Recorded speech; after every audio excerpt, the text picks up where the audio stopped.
disertai angin kencang yang mengguyur wilayah Banyumas dan sekitarnya membuat salah satu atap minuman Pasar Manis Purwokerto runtuh, Sabtu tanggal 10 April tahun 2021.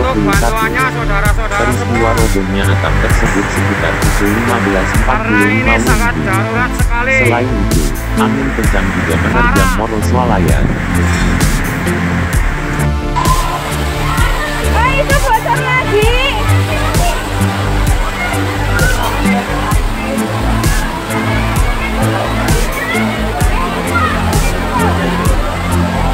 Panik kabeh.